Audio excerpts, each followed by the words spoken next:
देखिए देवर्षि, ये नटखट फिर भाग आया। मैं कब से इसे दूध पीने को कह रही हूँ, किंतु ये पीता ही नहीं। क्यों पुत्र, तुम दूध क्यों नहीं पी रहे? आपने कहानी नहीं सुनाई ना, इसलिए।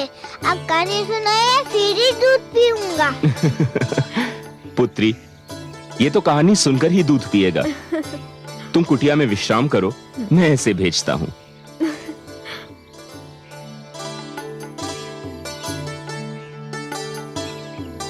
अभी कहानी सुनाइए ना। सुनाता हूँ।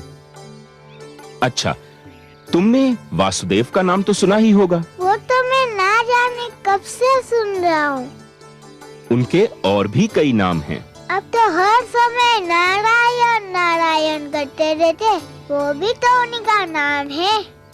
हाँ, और उनका नाम त्रिलोकीनाथ भी है, और उनका नाम जगदीश्वर भी, और माधव भी, कमलनयन भी, लक्ष्मीपति भी। तो एक दिन उन्होंने निश्चय किया कि सृष्टि की रचना की जाए। फिर क्या किया उन्होंने? सुनाता हूँ पुत्र, सुनाता हूँ, धैर्य रखो। उन्होंने अपनी नाभि से ब्रह्मा को और अपनी भ्रिकुटी से महादेव को जन्म दिया। फिर क्या हुआ? ब्रह्मा को आदि प्रजापति भी कहते हैं।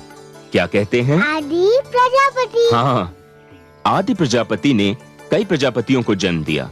उनमें से एक थे ऋषि कश्यप। उनकी संतानों में तुम आते हो। अच्छा? हाँ, और एक और प्रजापति थे जिनका नाम था दक्ष। क्या नाम था? दक्ष। हाँ, प्रजापति दक्ष की पुत्री का नाम था सती। वह देखने में बहुत सुंदर थी। महादेव शिवशंकर ने उसे देखा और उससे विवाह कर लिया। एक दिन प्रजापति दक्ष किसी बात पर शिवशंकर से रूठ गए। उन्होंने शिवशंकर को अपनी पुत्री सती के सामने बहुत बुरा भला कहा। सती को यह बात अच्छी नहीं लगी। फिर क्या किया देवी सती ने? देवी सती ने योग शक्ति से अपने अंदर अग्नि उत्पन्न की। अच्छा, फिर क्या हुआ? फिर उन्होंने अग्नि से कहा कि हे अग्नि, मुझे भस्म कर दे। फिर क्या हुआ? फिर अग्नि ने उन्हें भस्म कर दिया। तो योग शक्ति से अपने अंदर अग्नि भी उत्पन्न की जा सकती है? हाँ, और यदि कोई यह अग्नि अपने भीतर ही रोक ले तो बाहर की कोई भी अग्नि उसे जला नहीं सकती। हाँ, परंतु इसे रोका कैसे जा सकता है? सांस भीतर की ओर खींची जाए और ओम नमो नारायण जपते हुए अंदर ही रोक ली जाए तो ये शक्ति भीतरी शक्ति बन जाती है। इसे प्राणायाम कहते हैं। क्या कहते हैं? प्राणायाम। और क्या कह के सांस रोकी जाती है? ओम नमो नारायण। सुंदर, अति सुंदर। अब पुत्र, तुमने कहानी सुन ली, अब अंदर जाकर दूध पियो। आप फिर ऐसी कहानी सुनाएंगे?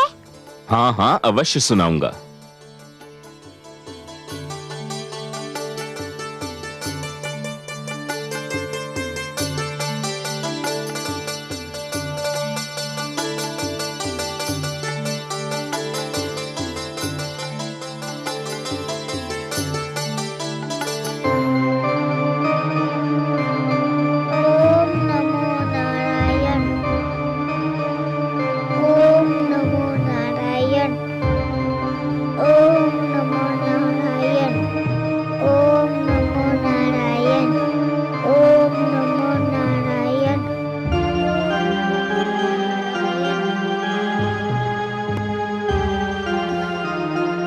प्रहलाद, पुत्र प्रहलाद, प्रहलाद, प्रहलाद, ये तो तप रहा है। प्रहलाद, देवर्षि, देवर्षि, देवर्षि। क्या बात है पुत्री? देवर्षि, मेरे पुत्र को क्या हो गया है? क्या हो गया? उसने मेरी पुकार नहीं सुनी तो मैंने उसे हिलाने डुलाने के लिए हाथ लगाया। मुझे लगा कि जैसे मैंने दहकती हुई ज्वाला को छू लिया हो। पुत्री, तुम्हारा पुत्र तप कर रहा है। तुम्हें ऐसे समय पर उसे छूना नहीं चाहिए था। ये कैसा तप है देवर्षि? ये योग क्रिया का अंश है। ये उसे मैंने ही सिखाया है। मुझे हर्ष है कि तुम्हारा पुत्र योग क्रिया सीखने में सफल हुआ है। नारायण नारायण।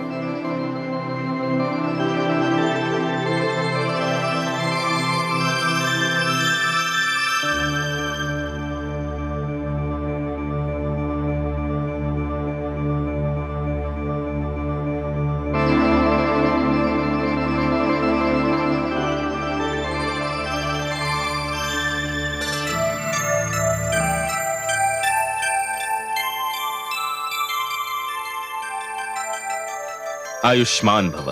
आओ पुत्र बैठो। देव ऋषि, आपसे एक बात पूछूं? हाँ हाँ अवश्य पूछो। अब मेरे पिताश्री के पास जाने का समय आ गया। आपके नारायण के तो 1000 नाम हैं। हाँ, और वे सभी नाम सुंदर और प्रिय हैं। परंतु आपने तो मुझे केवल 999 नाम बताए थे। एक नाम क्यों छुपा लिया? नारायण नारायण। उससे क्या अंतर पड़ता है पुत्र? उन्हें पुकारने के लिए तो एक ही नाम पर्याप्त है। तुम किसी भी एक नाम से उन्हें पुकारो, वो तुम्हारी पुकार सुन लेंगे। पर तुम ऐसा क्यों पूछ रहे हो? इसलिए कि उनके जिस नाम को आप मुझसे छुपाते रहे, वह नाम भी मैं जान चुका हूँ। क्या? कैसे जान गए तुम? क्या है वो नाम? वह नाम है विष्णु। ये नाम तुम्हें किसने बता दिया पुत्र? ये नाम मैंने तुम्हें नहीं बताया है। हाँ, यह नाम तो मेरे रोम रोम में बसा हुआ है। विष्णु विष्णु विष्णु।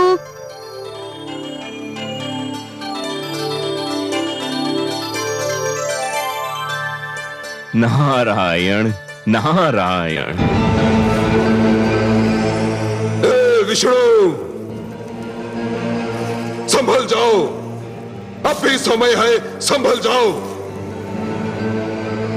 मैं अकेला ही तुम्हारे लिए पर्याप्त था, किंतु अब मैं अकेला नहीं, मेरा पुत्र प्रहलाद आने वाला है।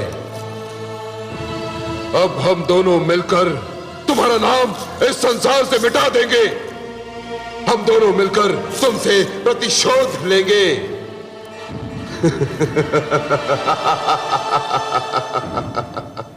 महिमा सुनते सुनते कई वर्ष बीत गए और अंत में वो घड़ी आ गई जब कयाधु के और प्रहलाद के जीवन संग्राम में प्रस्थान का समय आ गया।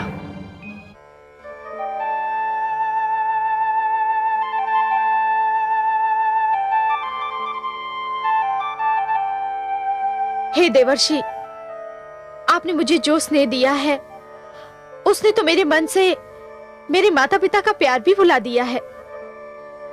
आपकी कुटिया में बीता हर पल मेरी स्मृतियों में सदैव सुरक्षित रहेगा। राजभवन के ऐश्वर्य में भी इस कुटिया का आनंद नहीं भूलेगा। देव ऋषि देव ऋषि देव ऋषि। आप भी हमें संग चलिए ना देव ऋषि।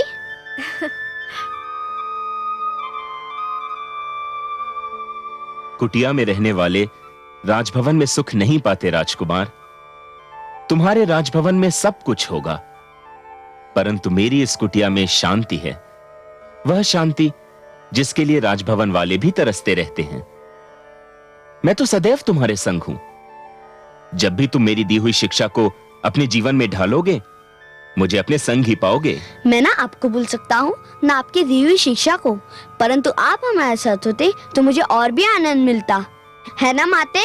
अवश्य पुत्र, देवर्षि साथ हो तो जीवन बहुत ही सुखद हो जाए। पुत्री, विवाह के उपरांत नारी का सबसे सुंदर और सबसे उत्तम ठिकाना उसके पति का घर होता है। वह नारी बहुत सौभाग्यवती होती है जिसे उसके पति का घर मिल जाए।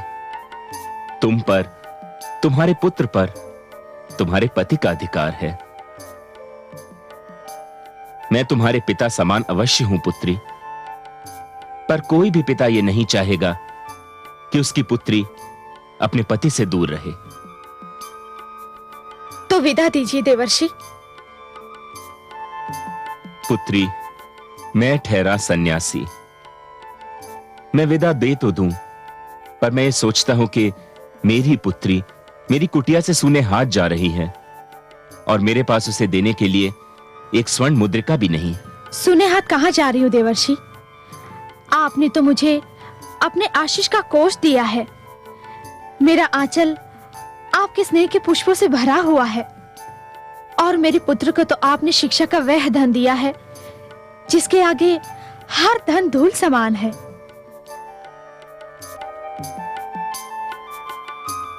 पुत्र प्रहलाद, अपने विश्वास पर अडिग रहना। इस विश्वास के मार्ग में जो भी कठिनाई आए उसे हंसकर झेलना। यह विश्वास तुम्हें हर संकट और हर कठिनाई पर विजय दिलाएगा। आओ पुत्री, मैं तुम्हें तुम्हारे रथ तक छोड़ दूं। आओ पुत्र।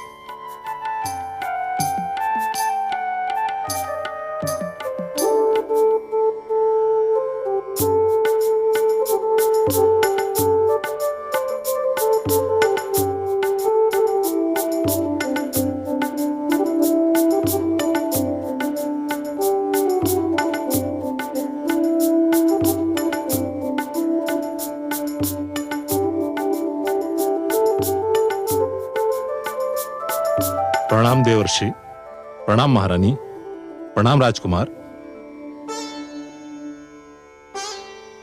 आयुष्मान भव। अखंड सौभाग्यवती भव। आइए।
भगवान हिरण्यकशिपु की जय हो।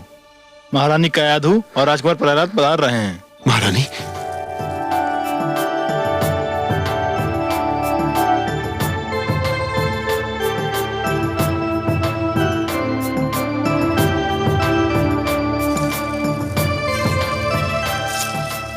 महारानी स्वामी, कैसी हो तुम?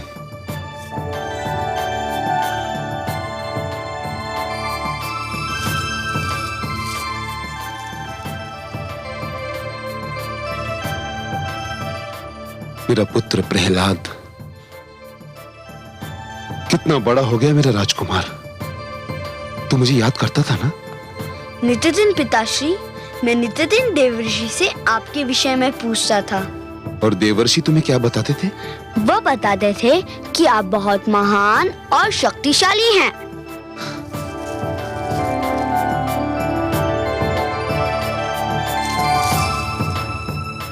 और क्या बताया उन्होंने? कहते थे कि पिता बहुत महान होता है, उनका आदर करना पुत्र का कर्तव्य होता है। पिता प्रेम देता है, स्नेह देता है और पुत्र की रक्षा करता है। माता भी बहुत महान होती है। माता की सेवा परम धर्म है, किंतु पिता परिवार का स्वामी होता है। पिता परंपरा देता है, पिता आदर्श देता है और मार्ग बनाता है जिस पर पुत्र चल सके। सुंदर, अति सुंदर। देवर्षि ने तुम्हें बहुत सुंदर बातें बताई हैं। महारानी, आप दोनों बहुत दूर से आ रहे हैं, थक गए होंगे, थोड़ा विश्राम कर लीजिए। मैं सभागार जा रहा हूं, कार्य से निपट कर भेंट करता हूं।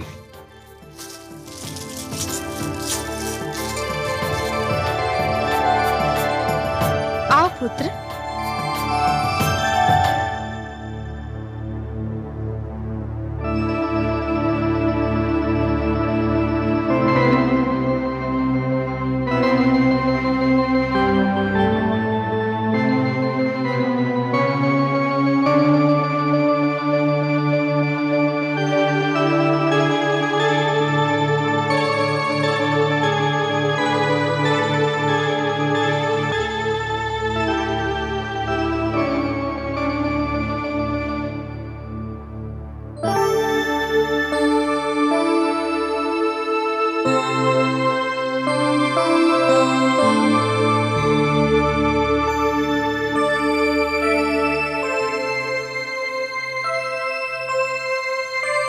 स्वामी,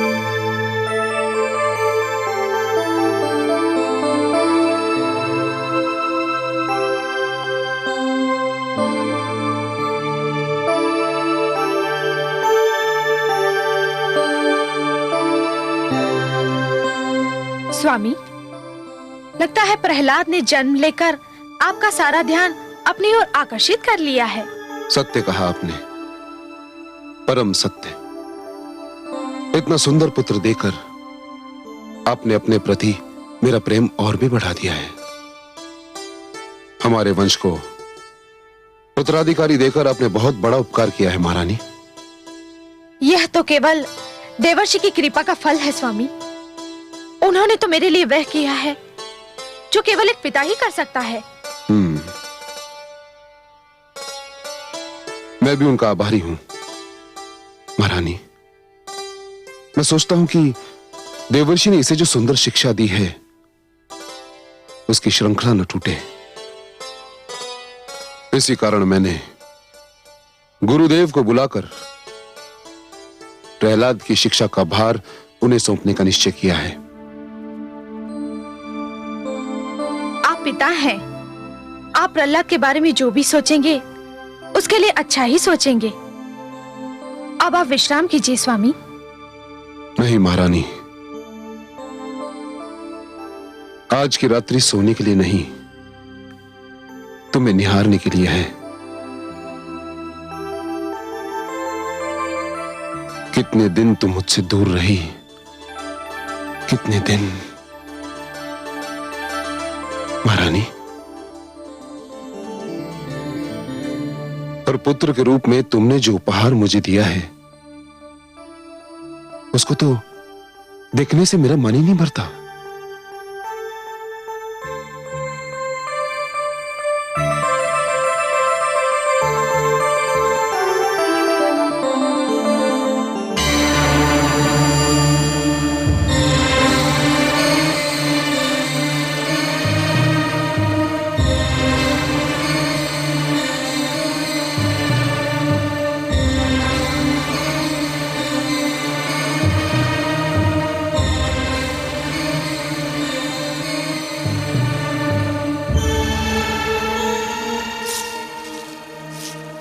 प्रणाम गुरुदेव।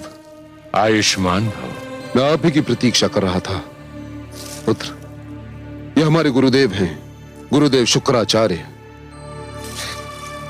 गुरु ब्रह्मा गुरु विष्णु गुरुदेव महेश्वरा, गुरु साक्षात परब्रह्म तस्मै श्री गुरुदेव नमः।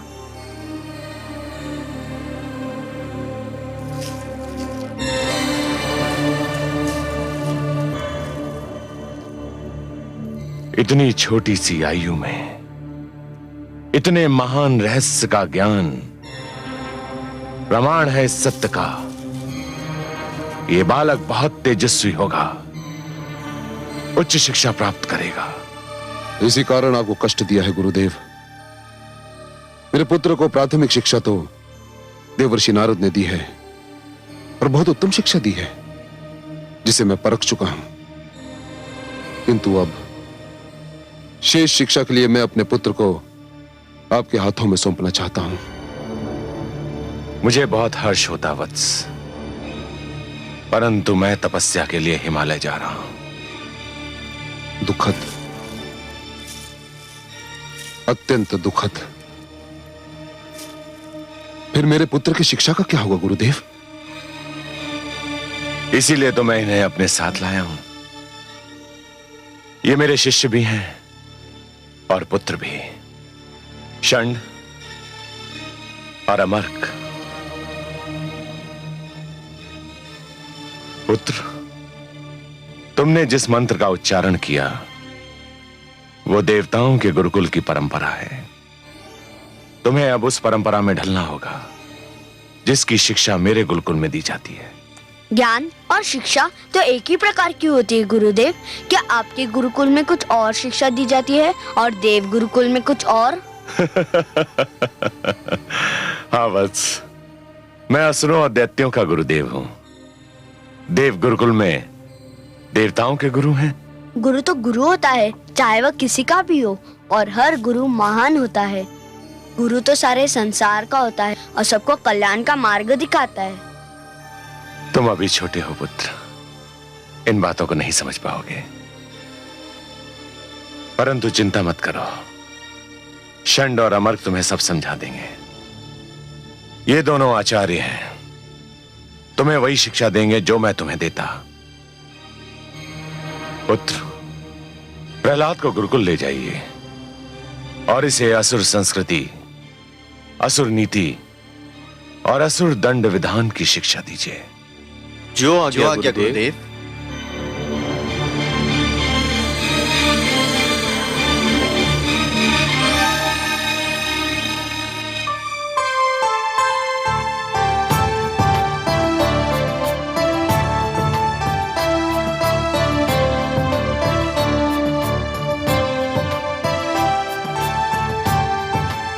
अरे अरे ये क्या कर रहे हो? रुको। हम अपने राजकुमार पर पुष्प वर्षा कर रहे हैं, आपका स्वागत कर रहे हैं। धन्यवाद। किंतु मैं इस गुरुकुल में राजकुमार बनकर नहीं, आप सबकी भांति एक साधारण विद्यार्थी बनकर आया हूँ और आप सब मेरे सहपाठी हैं और मेरे मित्र हैं। परंतु राजकुमार, आप हम सबसे श्रेष्ठ हैं। नहीं, हम सब में कोई श्रेष्ठ या तुच्छ, बड़ा या छोटा नहीं। गुरुकुल के सारे विद्यार्थी एक समान हैं। मैं यहाँ केवल उतना ही आदर योग्य हूँ जितने आप सब हैं। हमें कोई अंतर नहीं होना चाहिए। मैं यहाँ राजकुमार का पद छोड़कर विद्यार्थी का पद लेने आया हूँ। इस पुष्प से आपकी मित्रता की सुगंध आ रही है। मैं ये पुष्प अस्वीकार करता हूँ,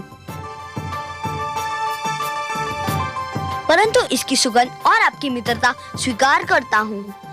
आप कहाँ चले गुरुजन? सबसे पहले हम आपको मंदिर और ईश्वर के दर्शन कराना चाहते हैं। अरे ये तो बहुत ही शुभ विचार है। शिक्षा ईश्वर के दर्शन और आशीर्वाद से आरंभ हो तो शिष्य को अवश्य सफलता मिलती है। तो फिर आइए।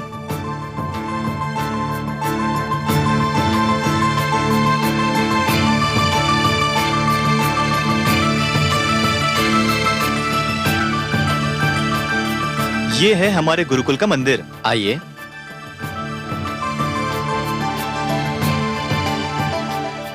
और ये हैं हमारे ईश्वर।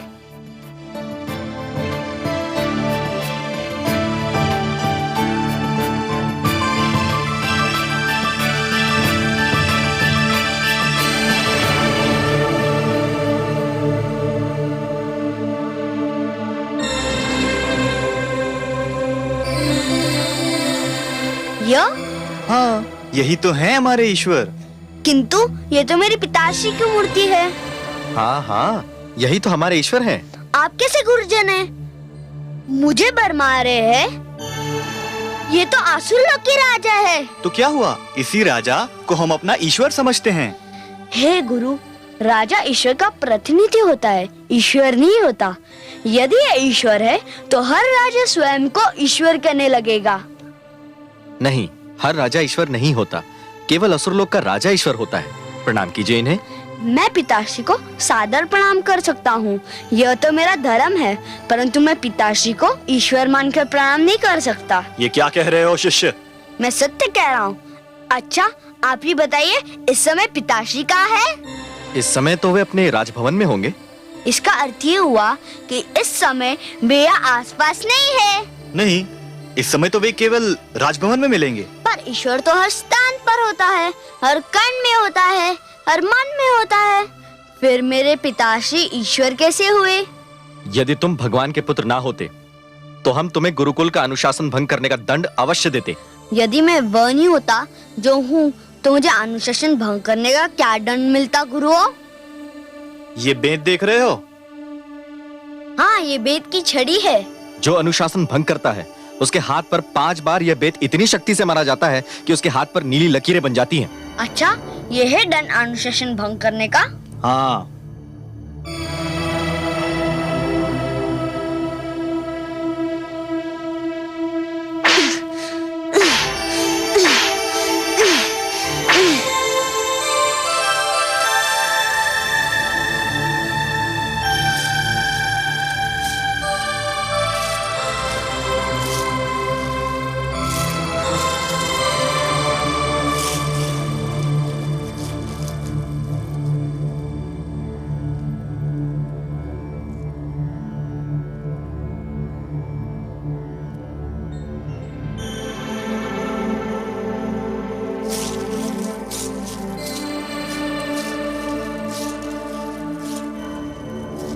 दया सागर, देखिए प्रहलाद ने किस प्रकार स्वयं को दंड दिया है। अपने कोमल तन पर कितने बलपूर्वक बेत मारे हैं, वो भी 1 बार 2 बार नहीं 5 बार। कितनी पीड़ा हो रही होगी उसे। पर महादेवी 5 बार बेत मारकर उसने एक महान कार्य भी तो किया है। महान कार्य? क्या अपने हाथ पर बेत मार लेना महान कार्य है? हाँ प्रिय, उसने अपने हाथ पर 5 बेत मारकर सारे संसार को शिक्षा प्राप्ति के 5 अनुपम सिद्धांत बता दिए हैं। सबसे पहला सिद्धांत संयम, दूसरा सहनशीलता, तीसरा गुरु के आदेश का पालन, चौथा गुरुकुल में अपने उच्च कुल को भूलकर स्वयं को केवल एक विद्यार्थी समझना, और पांचवा अपने सहपाठियों को अपने मित्र सा सम्मान देना। प्रहलाद में अभी से ही महानता के लक्षण दिखाई दे रहे हैं। क्यों नहीं महादेवी, जिसने स्वयं देवर्षि नारद के चरणों में बैठकर प्रथम शिक्षा ली हो, वो महान नहीं होगा तो फिर कौन होगा? और अभी तो यह कथा केवल आरंभ हुई है महादेवी। बस आप तो देखती जाइए कि यह शिक्षार्थी अपने गुरुओं और सहपाठियों को क्या-क्या शिक्षा दे रहा है। हे गुरु, मुझे खेद है कि मैंने गुरुकुल का अनुशासन भंग किया। मैंने स्वयं को इसलिए दंड दिया कि आप मुझे राजकुमार समझकर दंड देने से डर रहे थे। अनुशासन सबके लिए होना चाहिए, चाहे वह कोई भी हो। परंतु हे गुरुजन, मैंने ईश्वर के विषय में आपसे जो बात कही वो सर्वथा उचित है। मैंने जो कुछ भी कहा वो सत्य है। हे गुरुजन, अनुमति दे तो आपसे कुछ कहने का साहस करूं? अवश्य कहो शिष्य। गुरु बहुत महान होते हैं, वे शिष्यों का भविष्य बनाते हैं। वे अच्छी शिक्षा दे तो शिष्य का जीवन सुधर जाता है, वे अच्छी शिक्षा ना दे तो शिष्य का जीवन नष्ट हो जाता है। उनका धर्म है कि वे सत्य का, ज्ञान का मार्ग दिखाए। सत्य का मार्ग ही सबसे अच्छा मार्ग होता है। सुन ली हमने तुम्हारी बातें शिष्य, परंतु अब बहुत देर हो चुकी है। हमारे विश्राम का समय हो गया है। तुम भी थोड़ा विश्राम कर लो, बाकी बातें फिर करेंगे। शिष्य, राजकुमार को उनका शयन कक्ष दिखा दो। जो आज्ञा गुरुदेव। हम चलते हैं।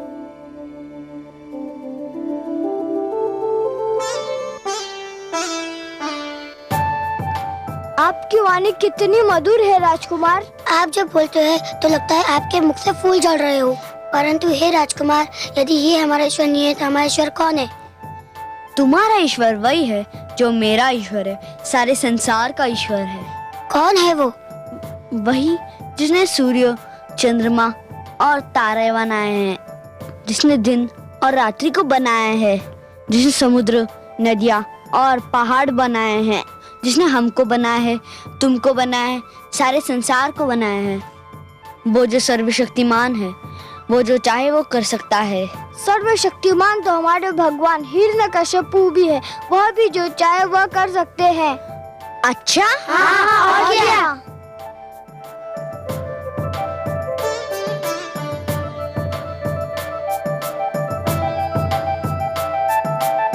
मैं वृक्ष से डाली तोड़ लाया हूँ। यदि तुम्हारा ईश्वर जो चाहे सो कर सकता है तो उसे कहो कि ये डाली फिर वृक्ष से जोड़ दे। यह कौन सी बड़ी बात है? भगवान हिरण्यकश्यपु इसे अभी जोड़ देंगे। हे भगवान सर्वशक्तिमान, इस डाली को फिर से वृक्ष में जोड़ दीजिए।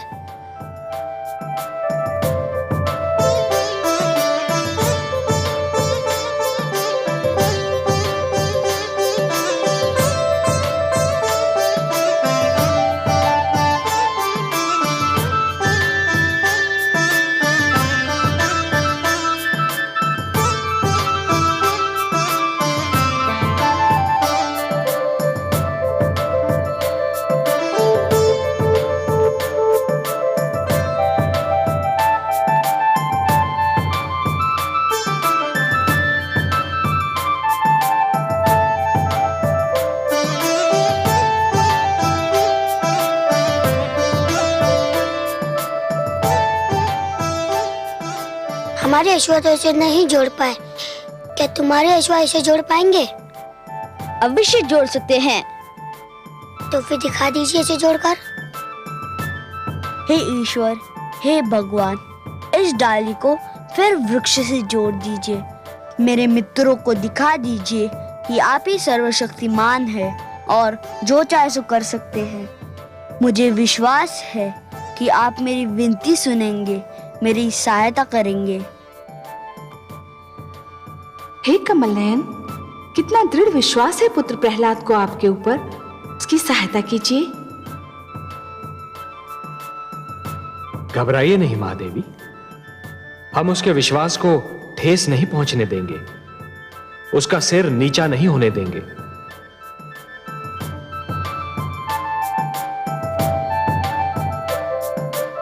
ओम नमो भगवते वासुदेवाय। ओम नमो भगवते वासुदेवाय। ओम नमो भगवते वासुदेवाय। ओम नमो भगवते वासुदेवाय। ओम नमो भगवते वासुदेवाय। ओम नमो भगवते वासुदेवाय। अरे ये तो चमत्कार हो गया। धन्यवाद हे वासुदेव, तुमने मेरी लाज रख ली। तुमने बता दिया कि केवल तुम ही हो वो जो चाहे सो कर सकते हैं और कोई नहीं। ओम नमो भगवते वासुदेवाय। ओम नमो भगवते वासुदेवाय। ओम नमो भगवते वासुदेवाय।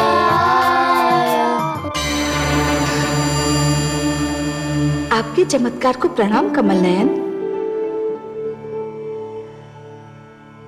आपके पुत्र प्रहलाद ने मुझ में अटूट विश्वास प्रकट किया था महादेवी।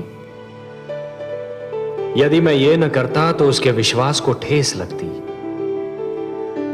जिस प्रकार नदी अपने निकट आने वाले को प्यासा नहीं लौटाती, उसी प्रकार मुझे मन से तथा प्रेम से पुकारने वाले कभी निराश नहीं होते।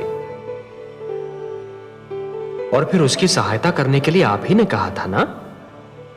मैं ना तो आपकी बात को टाल सकता था और ना ही उसकी पुकार को अनसुना कर सकता था।